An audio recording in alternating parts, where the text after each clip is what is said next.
La table à manger était entièrement dressée quand ma mère a attrapé ma main gauche, enfoncé ses ongles manucurés dans ma peau et arraché ma bague de fiançailles jusqu'à ce que ma phalange devienne violette et se mette à saigner. Elle a hurlé. Espèce d'ingrate! Tu as jeté à la poubelle tout ce que je t'ai appris, juste devant mon fiancé, ses parents horrifiés et toute notre famille élargie. Quand mon fiancé est intervenu pour me protéger, elle a crié qu'il avait ruiné sa fille pure et parfaite. Je ne me suis pas battue ce soir-là. Je me suis levée, j'ai laissé la clé de sa maison sur la table et je suis partie. Ce cauchemar s'est produit il y a 8 mois. Mais ce matin, ma mère se tenait sur mon perron, sous une pluie battante, me suppliant de défaire ce que j'avais mis en mouvement, complètement inconsciente que le piège qu'elle avait elle-même construit pour moi était sur le point de détruire sa propre vie à la place. Je m'appelle Savannah. J'ai 33 ans et aussi loin que je m'en souvienne, ma mère, Evelyn, m'a toujours vue comme un accessoire plutôt que comme un être humain. Aux yeux du monde extérieur, elle était l'incarnation même de la classe, une mondaine polie et posée qui commandait le respect dans chaque pièce où elle entrait. Mais derrière les portes closes, c'était une gestionnaire impitoyable de toute mon existence. Mes vêtements, ma carrière, mes amis et surtout ma vie amoureuse étaient tous soumis à son droit de veto. Pendant des années, j'ai vécu dans sa cage dorée, me faisant toute petite juste pour préserver la paix et son image publique irréprochable. Puis j'ai rencontré Liam. Liam était tout ce que ma mère méprisait. Les pieds sur terre, plein de compassion et totalement indifférent à la richesse ou au statut social. Il tenait un modeste atelier de menuiserie et m'aimait pour qui j'étais vraiment, pas pour la marionnette que ma mère essayait de façonner. Sachant qu'Evelyn ferait tout ce qui était en son pouvoir pour saboter notre relation, Liam et moi l'avons gardée secrète pendant 2 ans. Nous avons bâti une vie dans l'ombre, loin de son examen toxique. Il y a 6 semaines, un soir tranquille au bord de la rivière, Liam s'est agenouillé et m'a demandé de devenir sa femme. Il a glissé à mon doigt une bague ancienne, simple et délicate, transmise dans sa famille depuis des générations. Ce n'était pas un diamant énorme et multicarate destiné à afficher la richesse, mais pour moi, elle signifiait la liberté. Elle signifiait un avenir bâti sur un amour véritable. Contre mon meilleur jugement, j'ai décidé de la porter au dîner annuel très médiatisé de ma mère. Pour les fêtes, je pensais naïvement qu'à 33 ans, j'étais enfin prête à m'affirmer en adulte. Je n'avais aucune idée que cette simple bague allait déclencher un cauchemar qui déchirerait notre famille pour toujours. La salle à manger de la maison de ma mère était encadrée de cristal et de soie, remplie de 15 invités suspendus à chaque mot d'Evelyn.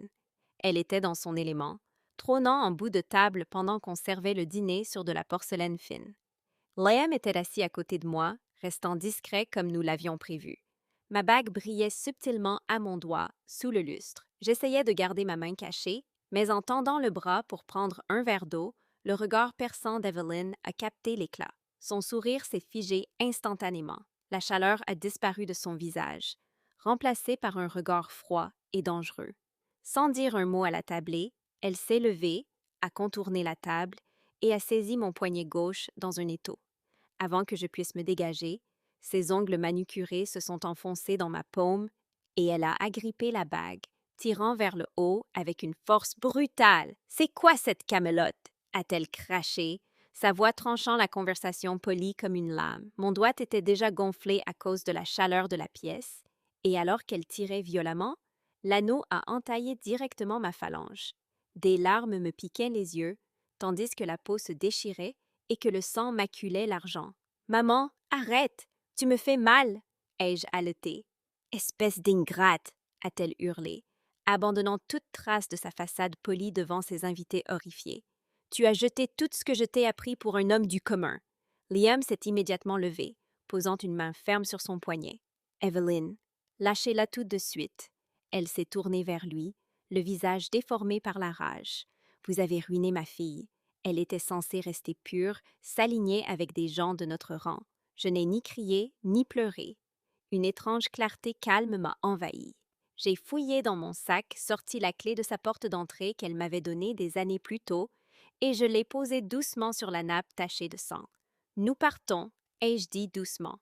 Prenant la main de Liam, j'ai tourné le dos à ses cris et suis sortie dans la nuit froide, laissant ma mère seule au milieu des ruines de son dîner parfait. Dans les semaines qui ont suivi ce désastre, ma mère m'a envoyé une avalanche de messages venimeux, m'assurant que j'étais reniée, déshéritée, et que je finirais par revenir en rampant une fois que je réaliserais à quel point le monde réel était dur sans son argent. Elle croyait sincèrement tenir toutes les cartes, convaincue que ma survie dépendait entièrement de sa générosité. Ce qu'elle ne réalisait pas, c'est que j'avais passé la dernière décennie à bâtir ma propre carrière d'architecte réussie et totalement indépendante de son influence. Je n'avais pas besoin de son soutien financier et certainement pas de sa permission pour vivre ma vie. Curieuse des dernières volontés de mon père, un homme décédé quand j'avais seulement 12 ans, j'ai pris rendez-vous avec l'avocat de longue date chargé de sa succession, David Vance. Je voulais m'assurer qu'il ne restait aucun lien juridique entre moi et la propriété de ma mère. Mais quand David a ressorti le dossier original de mon père, son expression s'est assombrie. Il a révélé un secret que ma mère avait passé 21 ans à me cacher. Mon grand-père n'avait pas légué son immense patrimoine à Evelyn. Il avait placé la majeure partie de sa fortune dans une fiducie familiale irrévocable, destinée spécifiquement à moi. Evelyn n'avait été nommée que gestionnaire temporaire des fonds durant ma jeunesse. Selon les termes explicites de l'acte de fiducie, le contrôle complet et l'exécution devaient automatiquement me revenir à mon 33e anniversaire ou immédiatement en cas de fiançailles légales. Le style de vie luxueux de ma mère, sa grande maison, ses adhésions à des clubs privés, son statut mondain n'étaient pas financés par ses propres investissements devisés. Elle puisait secrètement dans mon fonds de fiduciaire. Pendant plus de 2 décennies, elle avait traité mon héritage comme son compte bancaire personnel, me mentant sur l'héritage de mon père, tout en dépensant tranquillement des millions qui m'appartenaient entièrement. Au cours des 6 mois suivants, David Vance et une équipe de comptables judiciaires ont travaillé dans le plus grand secret pour auditer chaque registre lié à la fiducie de mon grand-père. Ce qu'ils ont découvert était stupéfiant. Evelyn n'avait pas seulement mal géré le capital, elle avait activement falsifié des documents et s'était associée à un conseiller financier corrompu pour dissimuler des millions de dollars de retraits non autorisés. Elle épuisait le capital à un rythme insoutenable, désespérée de maintenir une illusion de richesse extrême. Plutôt que de se précipiter pour intenter un procès immédiat, David m'a conseillé de jouer une partie stratégique sur le long terme. Nous sommes restés silencieux, laissant à Evelyn suffisamment de cordes pour se pendre elle-même juridiquement. Ignorant que j'auditais tranquillement ses comptes, elle a interprété mon silence comme un signe de défaite. Convaincue qu'elle restait intouchable, elle a contracté un prêt colossal pour une propriété côtière haut de gamme, mettant en garantie le portefeuille d'investissement principal de la fiducie, une opération qui nécessitait ma signature en tant que bénéficiaire légitime. Elle a tout simplement contrefait ma signature comme elle l'avait déjà fait des dizaines de fois auparavant. Pendant ce temps, Evelyn poursuivait sa campagne de diffamation contre moi. Elle appelait mes proches, racontant à qui voulait l'entendre que Liam était un coureur de dot qui avait monté sa douce file contre elle. Elle m'envoyait des emails empoisonnés chaque semaine, exigeant que je m'excuse et que je rende la clé de la maison si je voulais un jour toucher un centime de mon héritage. Chaque message qu'elle envoyait et chaque transaction illégale qu'elle autorisait étaient méticuleusement documentés par mon équipe juridique. Le piège était posé, entièrement construit sur sa propre cupidité et son arrogance. Elle croyait vraiment jouer à un jeu de la poule mouillée avec une fille qui finirait par céder. Elle n'avait aucune idée de la tempête financière qui se préparait au-dessus de sa tête, prête à lui arracher tout ce à quoi elle tenait. 8 mois après la nuit où elle avait tenté d'arracher la bague de mon doigt, Evelyn a finalement découvert la vérité. Mon équipe juridique a signifié des ordonnances de gel sur tous les comptes liés à la fiducie, coupant son accès aux fonds du jour au lendemain. Ses cartes de crédit ont été refusées, ses prêts de luxe sont tombés en défaut, et un avis officiel d'audit judiciaire lui a été livré directement à sa porte. 1 heure plus tard, en pleine averse, ma sonnette a retenti violemment. J'ai ouvert la porte pour trouver ma mère sur le perron, complètement trempée. Sa façade impeccable s'était effondrée en une détresse frénétique, disparue, l'arrogante mondaine qui m'avait traitée comme une possession. À sa place se tenait une femme terrifiée, submergée par la réalité. « Savannah, qu'est-ce que ça veut dire? » a-t-elle sangloté, la voix tremblante en essayant de forcer le passage. « Mes comptes sont gelés. il menace de saisir ma maison. Tu dois arranger ça immédiatement. Je suis restée dans l'embrasure, lui bloquant le passage, le visage indéchiffrable. Tu t'es infligé ça toi-même. Evelyn, je suis ta mère, a-t-elle hurlé, les larmes striant son mascara sur son visage pâle.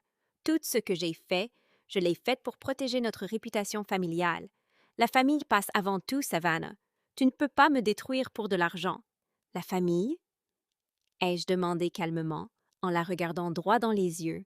Il y a 8 mois, tu as enfoncé tes ongles dans ma peau, tu m'as fait saigner, et tu as essayé d'arracher ma bague de fiançailles parce que tu pensais que je t'appartenais.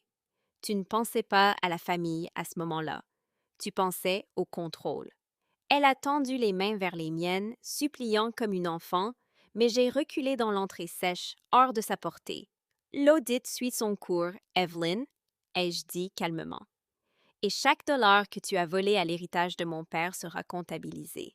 Les suites judiciaires ont été rapides et sans concession.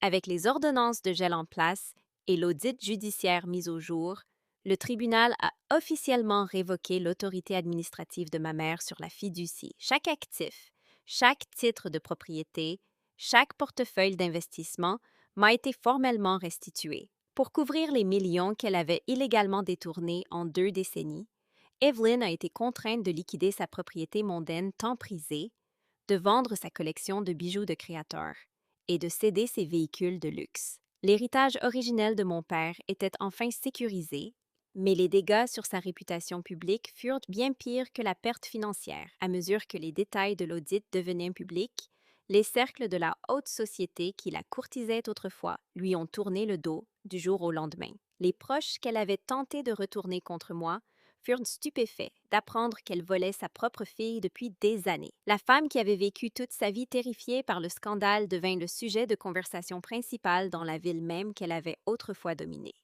Face à une possible poursuite pénale pour fraude et faux, ses avocats ont négocié un accord par lequel elle renonçait à toute prétention restante sur la succession de mon grand-père en échange d'éviter la prison. Elle a été contrainte de s'installer dans un petit appartement modeste en périphérie de la ville, dépouillée de son influence, de sa fortune et de son statut. Je n'ai offert aucun sauvetage financier, aucune déclaration publique, aucune seconde chance. L'emprise toxique qu'elle avait maintenue sur ma vie pendant 33 ans était complètement brisée. En cherchant à écraser mon indépendance et à détruire ma relation avec Liam, elle avait finalement démantelé son propre empire, se retrouvant entièrement seule face aux conséquences de ses choix. 6 mois après la finalisation de l'accord judiciaire, Liam et moi nous sommes mariés dans un verger paisible et ensoleillé, entourés des personnes qui nous aimaient vraiment. Il n'y avait ni caméra, ni pose mondaine, ni démonstration extravagante destinée à impressionner des inconnus. Mon doigt portait cette même bague ancienne et délicate, symbole d'un amour véritable et d'un soutien indéfectible que ma mère avait si désespérément tenté de m'arracher. En regardant nos amis proches et la merveilleuse famille de Liam célébrer autour de nous, j'ai ressenti une paix profonde que je n'avais jamais connue en 33 ans. Se libérer d'un parent toxique et contrôlant n'a pas été facile, et tenir tête à des décennies de manipulation a exigé toute la force que j'avais. Mais en le faisant, je n'ai pas seulement récupéré l'héritage de mon père, j'ai récupéré ma propre vie, ma dignité et mon avenir. J'ai appris que le sang ne donne à personne le droit d'abuser, de contrôler ou de diminuer autrui. La vraie famille se construit sur le respect, l'honnêteté et un amour qui n'exige pas votre valeur personnelle comme prix d'entrée. Maintenant, je veux vous demander, qu'auriez-vous fait à ma place? Vous seriez-vous battu pour récupérer ce qui vous appartenait ou seriez-vous parti sans vous retourner? Dites-moi ce que vous en pensez dans les commentaires et n'oubliez pas de vous abonner pour d'autres histoires comme celle-ci. Merci de m'avoir regardé.